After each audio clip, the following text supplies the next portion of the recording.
Welcome to the Prescott Lab Podcast, not just theory, practical science for everyone. I'm Dr. Jonathan Prescott, physician and integrative medicine researcher at the Ravenshade Institute for Human Health, where we study the body not just by numbers but by stories. Stories like yours. Let me ask you something man to man. Are you waking up 2, 3, even 4 times a night just to pee? That nightly ritual no one talks about. That quiet frustration that robs you of deep rest and leaves you tired before the day even begins. Most men shrug it off, say it's just aging. But here's the truth. Waking up that often is not normal. It's your prostate trying to tell you something. And today, I'm going to tell you exactly how to respond. We're diving into 3 simple habits proven by science that can transform how your prostate functions and how you sleep, move, and perform.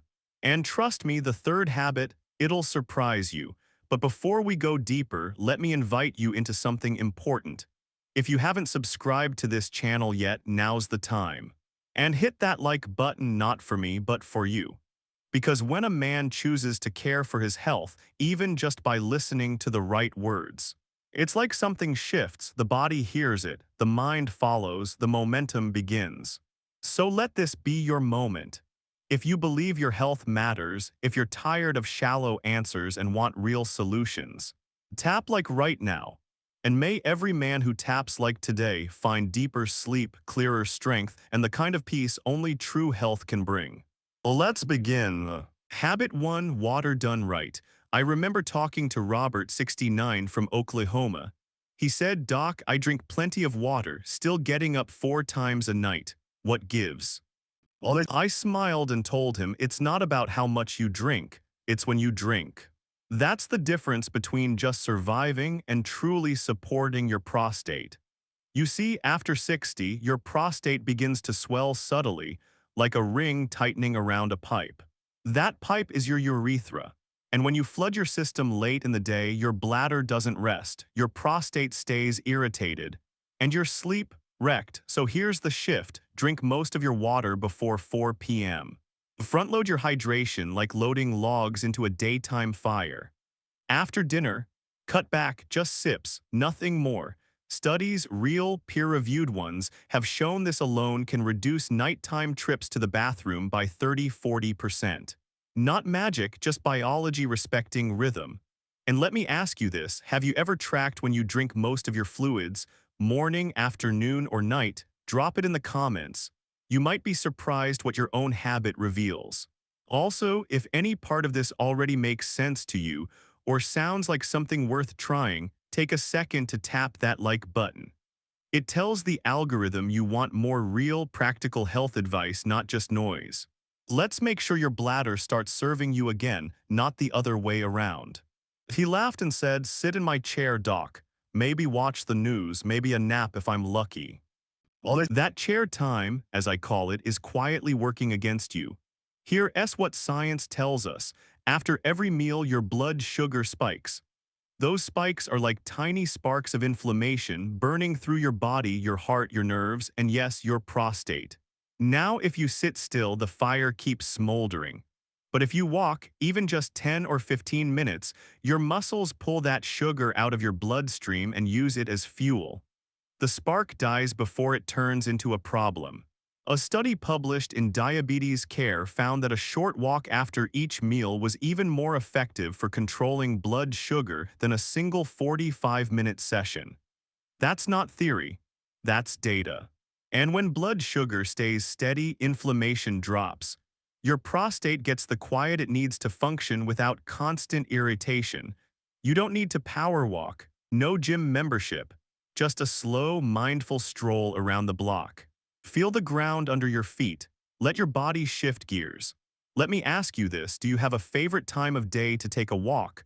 Or is walking something you've been neglecting? Share it below. I actually read those comments. Sometimes your small habits inspire the next video we make here. And if you're listening to this while sitting in your chair, maybe tonight's the night to step outside, even if just for 10 minutes. Your future self will thank you. There's a comment from James, 69, that stood out to me last week.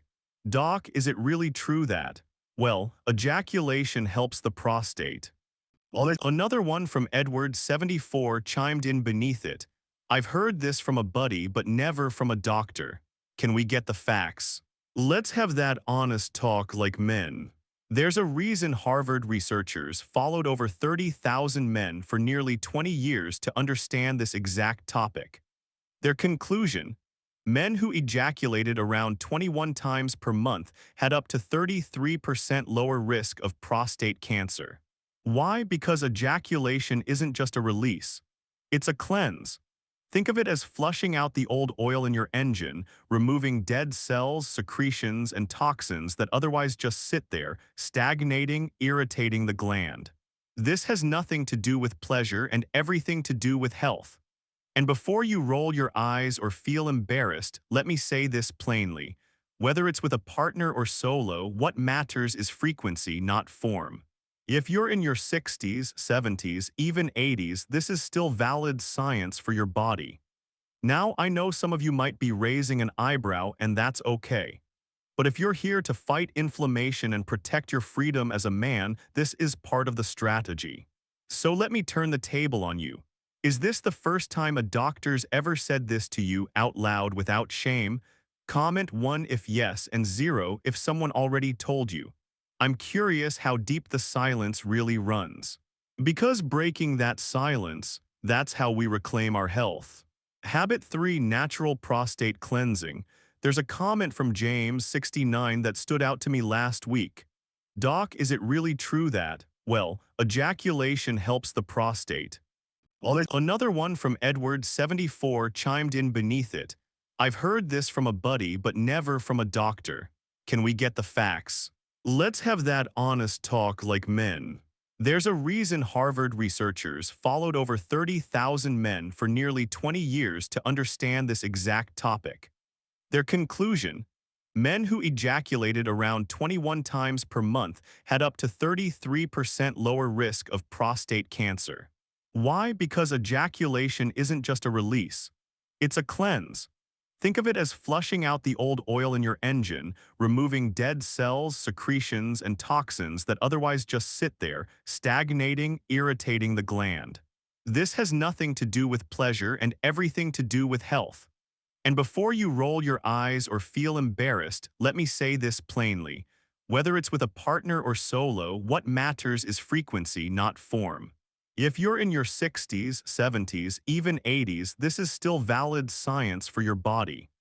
Now, I know some of you might be raising an eyebrow, and that's okay. But if you're here to fight inflammation and protect your freedom as a man, this is part of the strategy. So let me turn the table on you. Is this the first time a doctor's ever said this to you out loud without shame? Comment 1 if yes and 0 if someone already told you. I'm curious how deep the silence really runs. Because breaking that silence, that's how we reclaim our health. Let me take you deeper for a second. Because I know some of you aren't just here for fewer bathroom trips. You're here because you've felt something fading slowly, quietly, and you want it back. And here's what your doctor might not be telling you. These habits don't just help your prostate.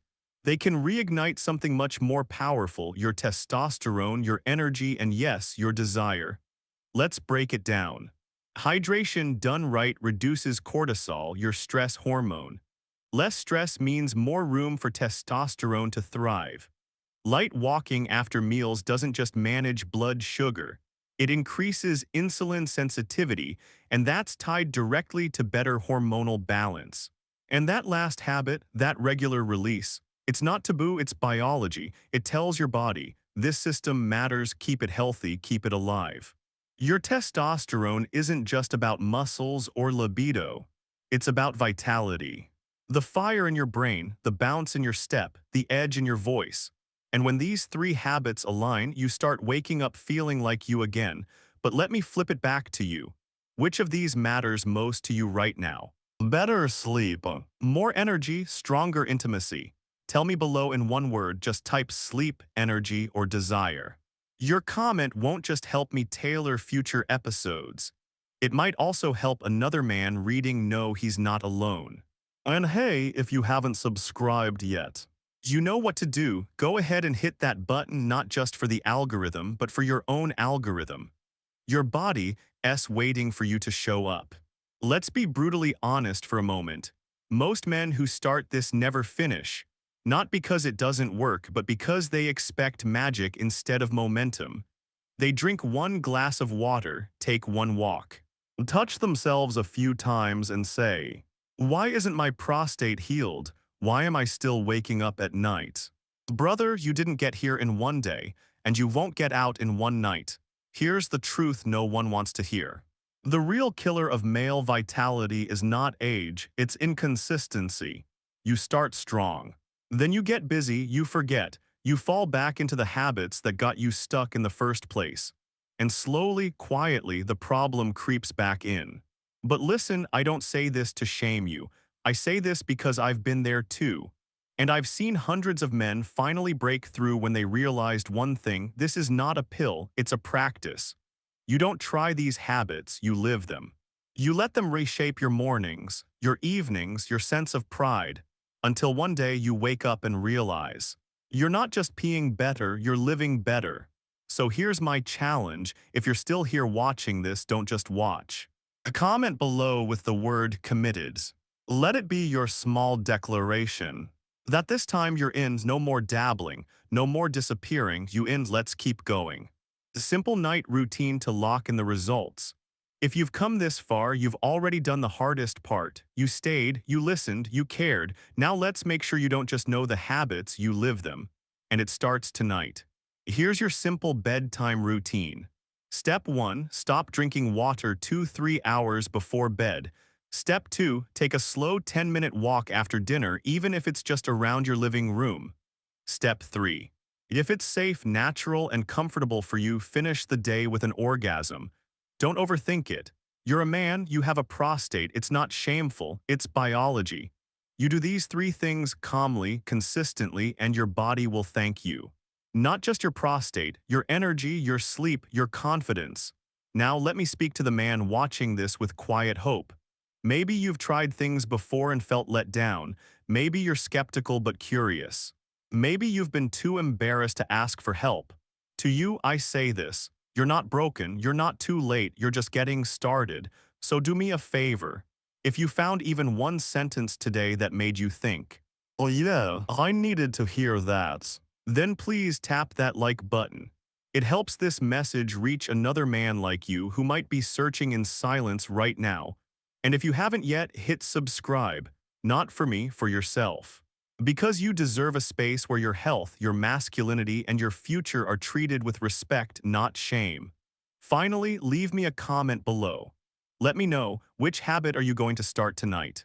Or just type where you're watching from. I read them all. And to every man listening right now, I wish you a restful night, a stronger tomorrow, and a future you can be proud of. See you in the next episode. And remember, your best days aren't behind you, they're just beginning.